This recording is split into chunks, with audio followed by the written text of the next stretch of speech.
할렐루야. 할렐루야. 오랜만에 우리 인사 잊어버리셨는가 모르겠는데 한번 하겠습니다. 최고의 복된 자리에 오셨습니다. 앞뒤 좌우로 3분씩 그렇게 하세요. 최고의 은혜 자리에 오셨습니다. 세상에 많은 장소가 있지만은 교회가 최고의 복이 있고 은혜가 있습니다. 왜 그러냐 하면 주님이 계시는 곳이기 때문인 줄로 믿습니다. 오늘 창립 기념일로서 이제 제가 강단에 섰는데 돌이켜 보니까 28주년이 됐더라고요. 28년 전에 그때 교회를 세웠는데 28년이라는 시간이 순식간에 지나가 버렸어요. 그래서 참 세월이라는 것이 빠르기도 하고 정말 어떤 면에서는 아깝기도 하고 주님께서 세월을 아끼라 그러셨는데 아낀 게 있는가 뒤돌아보게도 됩니다.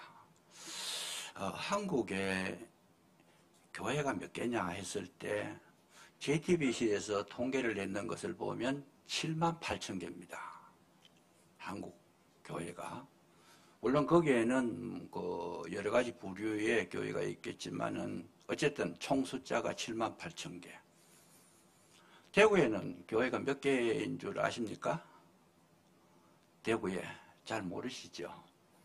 관심 없으면 뭐 별로 아실 필요도 없을 것 같긴 한데 16,000개가 있어요. 많죠? 16,000개가 되고 있는데 교회를 세우면서 처음 느낀 것이 뭔가 하면 이렇게 많은 교회들이 있는데 또 교회가 필요할까 하는 생각. 그 생각을 하면서 주님 앞에 매달려 기도했던 그런 기억들이 남아 있습니다. 왜 교회가 있어야 되는가? 교회가 많은데 구별을 해보면은 3가지로 나눌 수가 있다 그래요. 어떻게 나누느냐 하면 그 기능으로 봤을 때 꼭 있어야 될 교회, 없어서는 안 되는 교회가 있고, 두 번째는 뭔가 하면 있으나 마나한 교회가 있다는 거예요. 물에 물 탄 듯 술에 술 탄 듯 그냥 있어도 되고 없어도 되는 그런 교회. 세 번째는 뭔가 하면 있으면 안 되는 교회가 있다는 거죠. 7만 8천 개, 16,000개 우리 대구에 있어도 이 숫자는 그렇지만 이거 분석을 해가 나누어 보면 정말 꼭 있어야 될 교회는 얼마나 될까? 그건 아무도 모릅니다. 알 수 있는 것은 주님께서만 아시는 것이고 주님께서 알려주셔야 아는 거지. 괜히 뭐 저 교회는 별로 필요 없는 교회다 이렇게 비판할 필요가 없어요. 왜요? 그 내면을 모르잖아요. 그래서 우리는 항상 3가지가 있다라는 거 요 정도만 우리가 알고 정말 우리는 꼭 있어야 될 교회가 되어야 되겠다 하는 이런 생각, 그런 생각을 가지고 교회에서 여러분 신앙생활을 하시고 주님과 교제하시면 여러분 놀라운 은혜가 있을 줄로 믿으시기 바랍니다. 꼭 있어야 될 교회, 우리 선교 제일교회는 1번에 속한 교회가 되셔야 되고 또 이미 된 줄로 믿으시기 바랍니다. 꼭 필요한 교회. 이것이 교회 창립의 목적이었어요. 올라가 쭉 흘러와가지고 정말 그 기능을 보면 하나님께서 참 우리 교회를 보시고 아름답다 그렇게 칭찬해 주실 줄로 믿습니다. 그래서 가슴 아픈 것 중에 하나가 한국의 유명한 목사님이 그런 말씀을 하셨는데 어떻게 하는가 하면 지난 10년 동안에 이 개신교, 우리 이제 다시 말하면 신교라 그러죠. 이 개신교에서 캐톨릭으로 넘어가는 사람들이 2배가 된다는 거예요. 많이 넘어갔다는 거죠. 캐톨릭은 부흥을 하고 기독교는 쇠퇴를 했어요. 10년 지나오면서 1000만 성도라 그랬는데 성도 수가 지금 800만 정도로 내려왔습니다. 보응을 해도 뭐 할 텐데 오히려 줄어들었다. 그래서 이분이 연구를 해봤어요. 왜 그러냐 했더니 교회는 가서 예배를 드렸는데 예배를 드리고 나도 마음이 갈급하더라는 거예요. 뭐 해결이 안 되고 뭔가 지금 부족한 것 같은데 캐톨릭에 가가지고 신부님들이 미사를 진행하는데 그 속에 들어가서 하고 나면 뭔가 와 닿는다는 거예요. 뭔가 와서 묵직한 게 가슴 속에 들어온다는 거죠.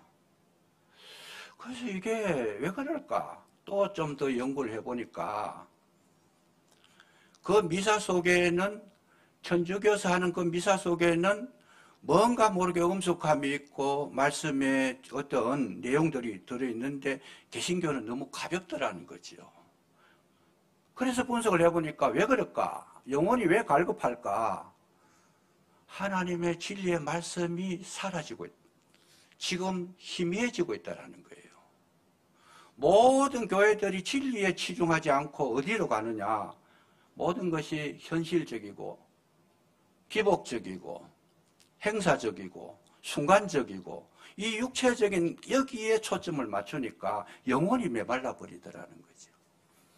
그래서 교회를 다니다 보면 뭔가 깨달아지고 막 감격이 와야 되는데 이런 것들이 점점 사라지게 되니까 어쨌든 뭐 좀 무게 있는 데 가서 예배 드리는 게 낫지 않겠느냐.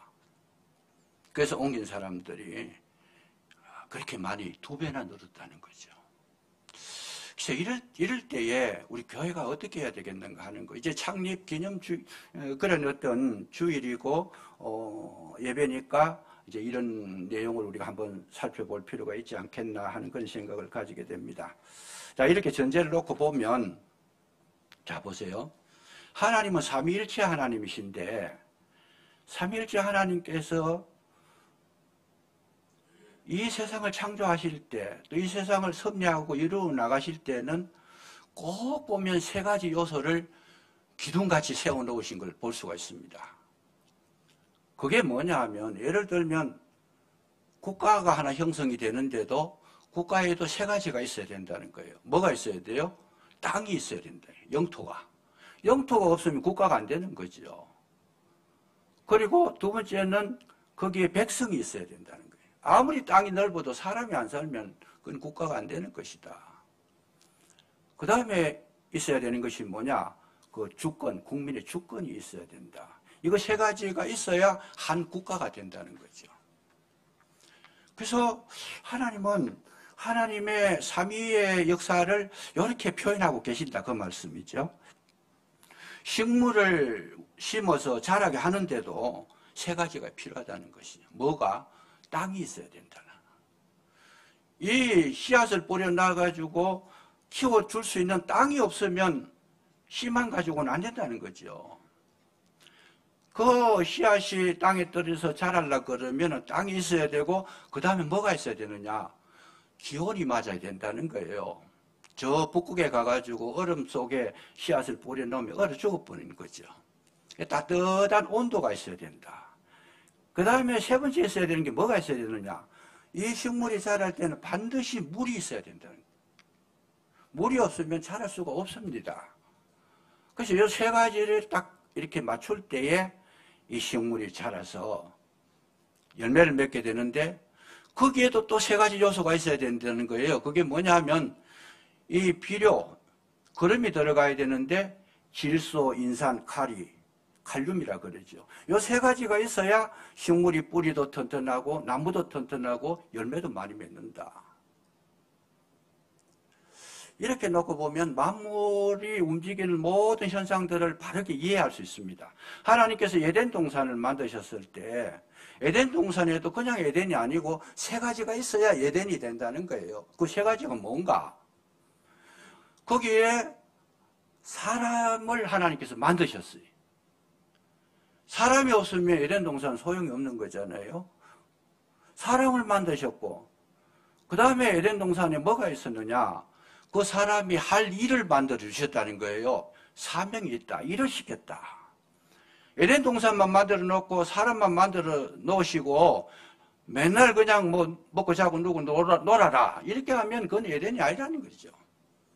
일이 있어야 된다는 거예요. 사명이 있어야 된다.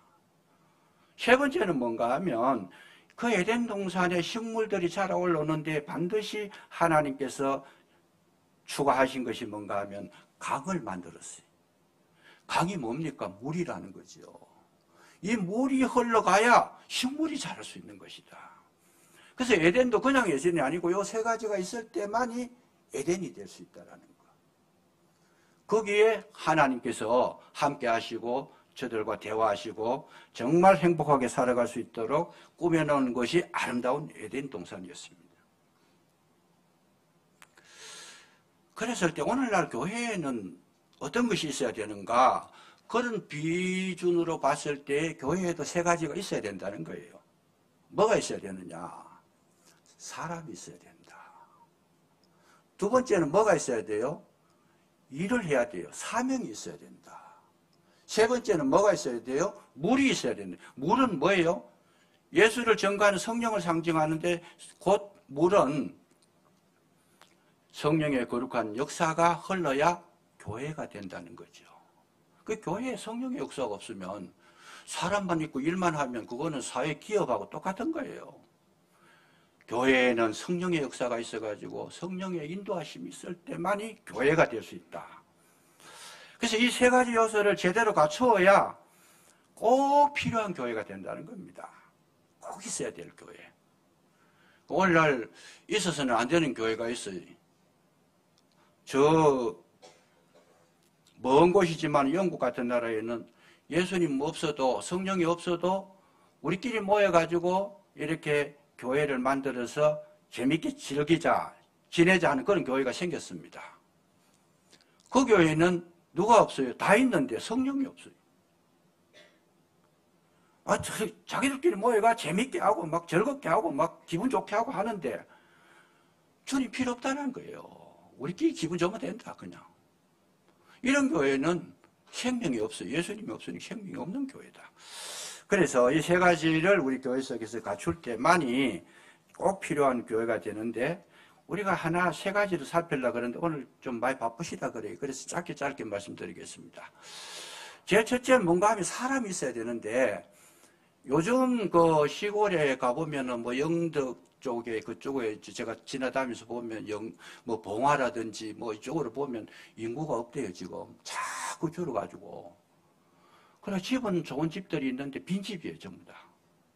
텅텅 비가지고 거리에 가게들이 상점을 이렇게 차려놨는데 하루 종일 가도 사람이 안 다니니까 물건이 안 팔려가지고 가게 문 닫아버려요. 그러니까 세상 사는 데는 사람이 반드시 필요하다는 거죠. 반드시 필요하다. 그런데 사람은 있어야 되는데 그 가운데서도 교회에 있어야 될 것은 어떤 사람인가? 그냥 사람이 모인 것은 뭐 다른 공동체에도 얼마든지 볼 수 있는데 교회만큼은 어떤 사람이 있어야 되는가? 주님의 사람이 있어야 된다는 거예요. 주님의 사람이 있어야 된다. 주님이 주인이 돼서 주님을 섬기는 그런 사람들이 모인 교회, 하나님께서 불러 모아주신 에클레시아, 불러 모아주신 교회가 바로 하나님의 교회가 되고 생명 있는 교회가 되는데 예수님 없는 교회가 되어버리면 아무 소용이 없다라는 거죠. 주님의 사람. 자, 여기 사람에 대해서 말씀드리는데 이 안디옥 교회는 어떤 사람이 있었어요? 여기에 보면 대표적으로 5명이 나오는데 바나바하고 구레네 시몬하고 그리고 여기 루기오하고 마나엔하고 사울이라고 한 사람. 이 5사람이 있었습니다. 이 5사람은 주님과 한 몸을 이루었던 철저하게 하나님의 사람들이었다 하는 것을 우리가 눈여겨볼 수가 있습니다. 왜 그랬나? 이 사람들은 사도행전 11장 26절에 보면 사울을 만나서 데려와서 1년 동안 안디옥에서 가르치더니 사람들이 뭐라 그러는가 하면 저들을 보고 그리스도인이라 이 말을 처음 합니다. 그리고 그리스도화된 사람, 그리스도와 한 몸을 이룬 사람들이 이 안디옥 교회였는데 이 지도자는 특별히 주님의 몸을 입었던 사람들이 모인 곳이 바로 안디옥 교회라는 거죠. 그래서 이 사람들은 되돌아갈 수가 없어요. 주님을 만난 사람들이고 경험했는 사람들이고 주님과 한 몸을 이루었던 사람들이 교회의 중심이 되니까 이 교회가 초대교회에 로마 교회도 있고 고린도 교회도 있고 뭐 에베소 교회도 있고 최고 많은 교회가 있었는데 가장 존귀한 교회가 안디옥 교회였어요. 왜 그러냐? 주님의 사람이 거기 있었다는 거예요. 자, 이렇게 놓고 봤을 때 잘 보세요. 에덴 동산에 하나님께서 만드셔 놓고 뭘 했느냐 하면 선악과, 선악을 알게 하는 나무를 하나님께서 심어 놓으셨고 또 한쪽에는 생명나무를 심어 놓으셨어요. 하나님께서 선악과를 만들었던 그 이유가 뭘까? 그 선악과를 만드실 필요가 없는 것 같은데 왜 그걸 만들어가지고 그걸 먹게 해서 이렇게 힘들게 하실까? 자, 보세요. 하나님은 선악과도 만들었는데 생명나무도 만드셨어요. 근데 사람들이 이 선악과를 따먹었어요. 그리고 범죄했습니다. 그 영혼이 죽었다 그랬어요. 여러분, 이 말씀은 전에도 제가 몇 번 말씀드린 것 같은데 하나님께서 사람들이 선악과를 따먹으려고 할 때 하나님의 능력으로 선악과 따먹으려고 하면 손이 막 펴지지 않게 하면 못하는 걸 거 아니에요. 먹으려고 하는데 입이 안 벌어지면 못 먹을 거 아니에요. 우리가 예수님을 믿어도 이 생각을 하면서 믿어야 되는 거죠. 그래서 아니면 그 선악과가 씹어도 안 씹힐 정도로 막 양철 같은, 깡철 같은 걸로 만들어 버리면 못 먹잖아요, 이거요. 근데 맛있게 먹으면 맛있으니까 자기도 먹고 남편도 준 거잖아요. 또 하나 우리가 생각해 봐야 될 건 뭐냐? 하나님은 전지전능이라 그랬어요. 전지는 모든 것을 아신다. 전능은 모든 것을 할 수 있는 능력이 있으신 분이다. 그런데 선악과 먹을 줄을 하나님께서 모르셨겠어요? 아신다는 거예요. 선악과 먹을 줄을 모르고 만들어 놔봐라. 지금 먹나 그냥 시험해보자 이런 게 아니고 이들이 분명히 선악과를 먹을 줄 아셨어요. 그랬다면 하나님은 그래 놓고 한쪽엔 또 생명나무를 심어 놓으시고 그럼 하나님께서 병 주고 약 주시는 분이가 이렇게 되면 골치 아프게 되죠. 왜냐하면 하나님 믿을 수가 없잖아요. 저런 하나님 어떻게 믿어요? 병 주고 약 주는 하나님 우리 믿을 수가 없는 거예요. 만약에 하나님께서 선악과를 먹고 난 뒤에 대책이 없다라면 아무 생각 없이 먹도록 내버려 두었다면 하나님은 뭐가 돼요? 잔인한 하나님입니다. 사랑의 하나님이라는 말을 할 수가 없어요. 왜요? 죽고 먹고 죽도록 내버려 뒀으니까. 그러나 하나님은 어떤 하나님이냐? 사랑의 하나님이신 줄로 믿으시기 바랍니다. 그 말은 선악과를 먹고 나서 그 뒤에 하나님께서는 그 선악과를 먹기 전보다 또 먹은 후에라도 더 좋은 하나님의 사람으로 만들려고 하는 계획을 가지고 계시다는 거예요. 이 말은 뭐냐? 우리가 선악과를 먹어라 먹지 말라 먹었으면 자기가 주인이 되기를 원한 건데 먹지 말라 먹으라고 했을 때에 잘 보세요. 선악과 먹고 나서 저들이 죽었는데 대책 없이 내버려 놓으면은 하나님과 관계도 끊어지고 완전히 파괴가 되는 그런 관계에 있는데 그 고통 내가 하나님이 돼보겠다. 내 마음대로 해보겠다. 내 뜻대로 해보겠다. 이랬을 때에 먹고 나니까 다가오는 고통이 뭐예요? 두려움이고 괴로움이고 슬픔이고 허무고 전쟁이 일어나 싸움이 형이 동생을 죽이고 엄청난 비극이 왔다는 거예요. 하나님과 관계도 멀어지고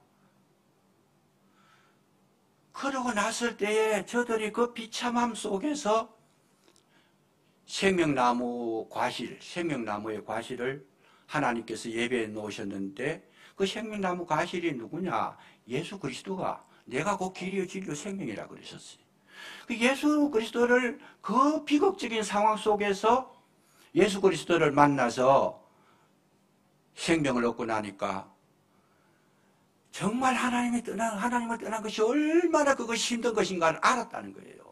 그래서 경험하고 난 다음에 생명나무 예수님을 만나니까 너무 감사하고 기쁘고 정말 축복이 되고 평안이 있고 자유가 있고, 그 어려운 과정을 통과하고 난 뒤에 만났던 그 예수님은 영원히 잊을 수 없는 사람들이다. 하나님은 이걸 원하셨던 거예요. 더 이전보다 더 가까이 주님에서 은혜를 깨닫고 사랑을 깨닫고 더 가까이 나가고, 참 주님 떠난 생활이 너무 비참했습니다. 고백하게 하고. 그래서 하나님은 생명나무 대신 예수님을 예비해 놓으시고, 그 처참한 상황에서 예수님을 만나면 정말 에덴보다도 더 복된 저와 여러분이 되시는 줄로 믿으시기 바랍니다. 다시는 돌아갈 수 없는 거예요. 왜? 그 처참한 환경을 알기 때문에. 하나님을 떠난 삶이라는 것이 얼마나 괴로운가를 알았기 때문에 이제는 돌아갈 수가 없는 거예요. 하나님을 떠나서 지금까지는 내가 주인공이 됐어요. 했어요. 내 뜻대로 해야 돼요. 내 생각대로 해야 돼요. 이것이 하나님의 떠난 삶이었어요. 그런데 그걸 겪고 예수님을 만나고 보니까 내가 없어지는 겁니다. 나와 세상은 간것도 없고 누가 구속한 주만 보이도다. 오직 예수님만 붙들 수 있는 새로운 사람으로 재창조가 되는데, 이것을 뭐라 그래요? 거듭났다 그래요. 새로운 피조물이다.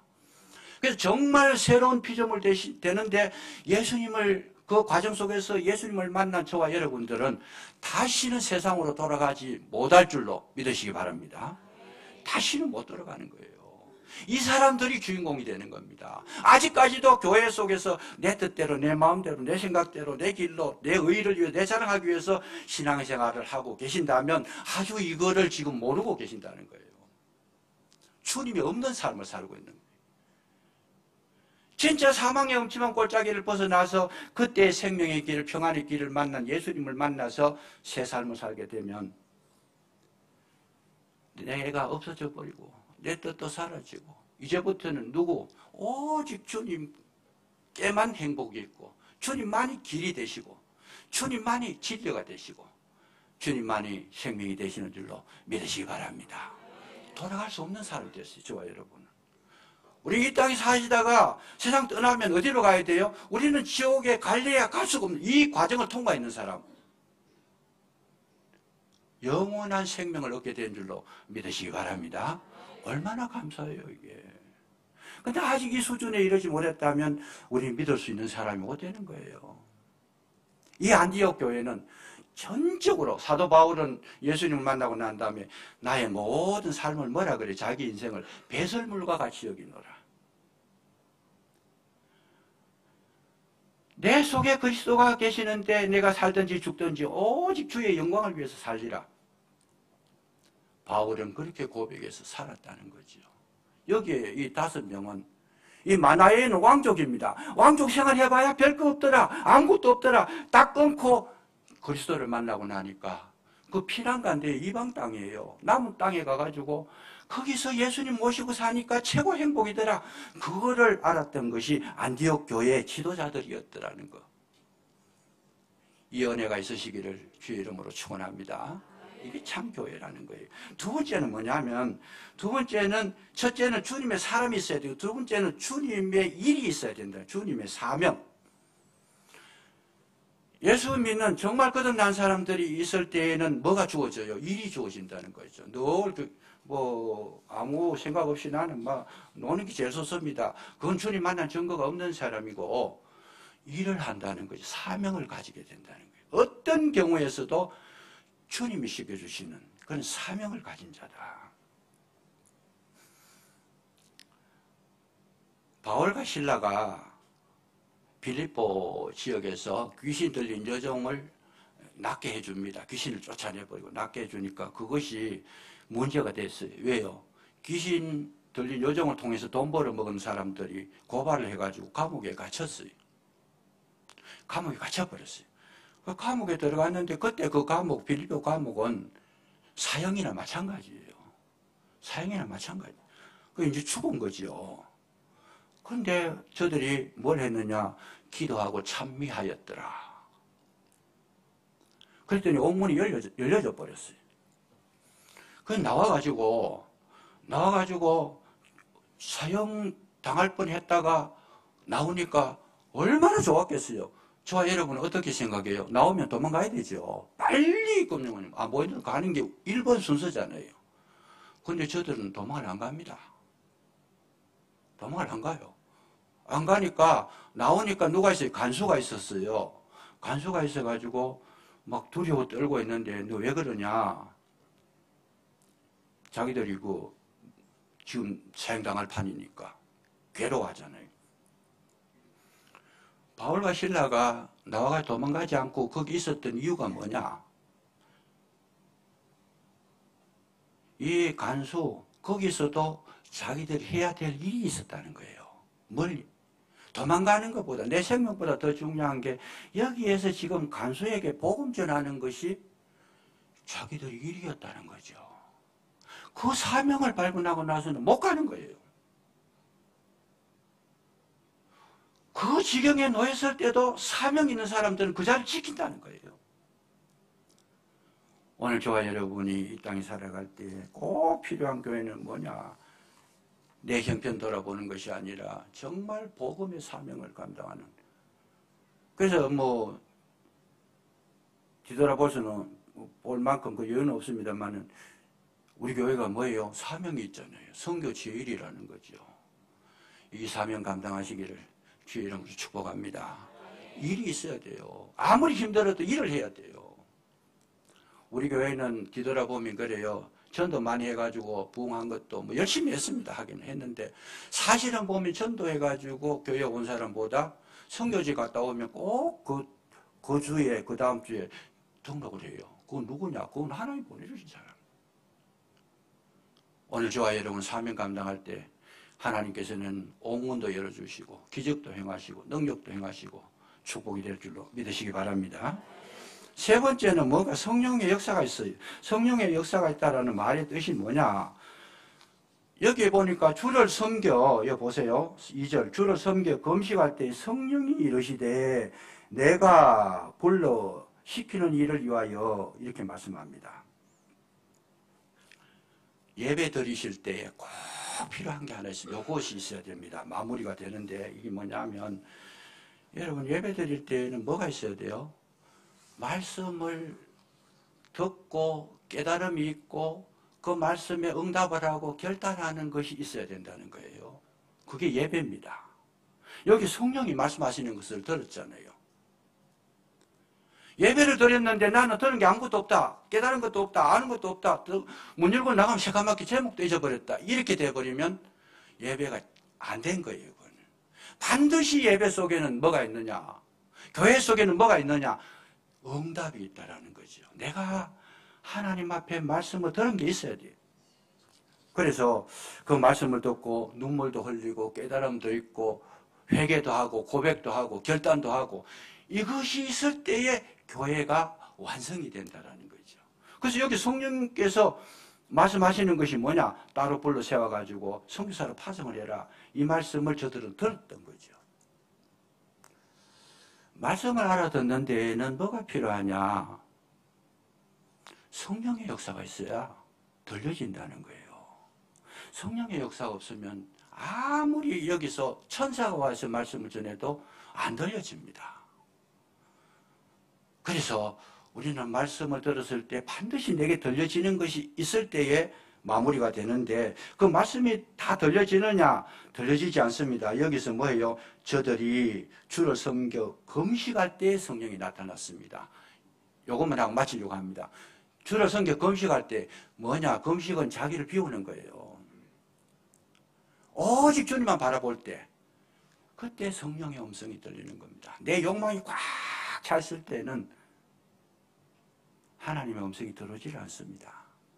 완전히 자기를 비워. 금식한다는 거요. 왜 금식해요? 말씀 들으려고 금식하는 거예요. 나는 주님의 음성을 꼭 듣고 가야 되겠습니다. 응답 받아야 되겠습니다. 깨달음이 있어야 되겠습니다. 그 마음 가지고 빈 마음을 만들었을 때 그 빈 그릇에 하나님께서 여러분 물을 붓듯이 성령의 기름 부으심이 있으실 줄로 믿으시기 바랍니다. 그래서 나가실 때는 증거를 가지고 가셔야 돼요. 울든지 결단을 하시든지 각오를 하시든지 뭔가 한번 새 힘을 다짐하고 새로운 결단을 하고 나가시면 여러분 주님의 나라가 이곳에 있고 꼭 필요한 교회가 될 줄로 믿으시기를 주의 이름으로 축복합니다. 기도하겠습니다.